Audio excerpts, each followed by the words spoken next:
Hello there. Today I just wanted to speak about purchasing properties under an option agreement. My name is Thomas O'Regan. Over the last 3.5 years, me and my wife have built an 11 property portfolio. And the reason I've decided to do this topic is because I actually just put in an option agreement to purchase a property that I'm looking at buying.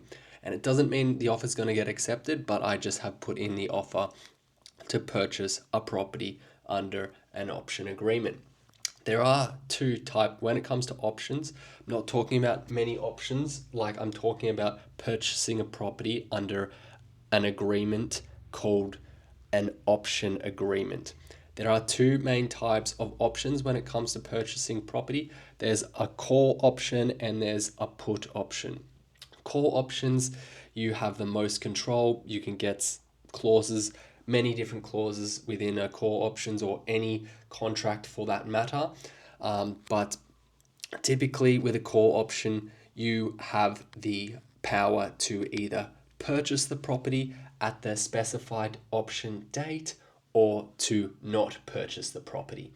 So, the benefit of purchasing a property with an option is you can gain control of the property for a very small fee instead of buying the property outright, as a normal person would, and then doing whatever they want to do with the property after they've already purchased it. With an option, you can gain control of the property and do what you want with it in that time without having actually purchased the property yet. Now you're probably wondering, why would anyone want to purchase a property under an option and not own it? Well, there's a few reasons. As I said before, you can purchase the property at a very small fee. For example, if you're purchasing like a $10 million property, you might not have all the money now to purchase it. And you might be able to if you purchase the property under an option, you can sign an option agreement with the vendor and say, hey, look, I am willing to purchase the property at a later date, maybe 3 years away. I will pay you a 2% deposit now, and let's settle this property in 3 years. But the thing is, in 3 years, if you have a call option and after that period you're still not able to settle the property for whatever reason, then you can just forfeit the property and walk away. All you will lose is your fee that you paid, which is that 2% fee or whatever you've decided to negotiate. So there is a lot of benefits to doing options. It's not really a common way of purchasing property, so you have to be, well, you don't have to be, but it's easier to do if you're dealing with sophisticated investors. The thing about options as well is, it's, as I said, it's not very common, so you need to get a very skilled lawyer to draw up an option agreement.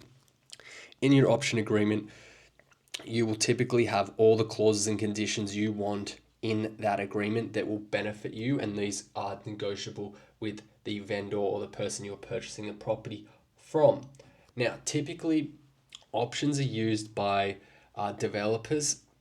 They usually do it to get control of, large areas of land and then develop them. And what they use the option time for, like they might buy a large farm, for example, and they say in the option clause they'll have something written like, within this option period, this 3 year period, we have the right to apply to the council to get DA approval to do a subdivision on this property.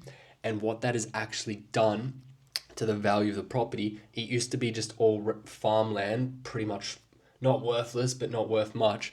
And now they have the right to subdivide and make many different lots out of this property and sell them individually for a higher price.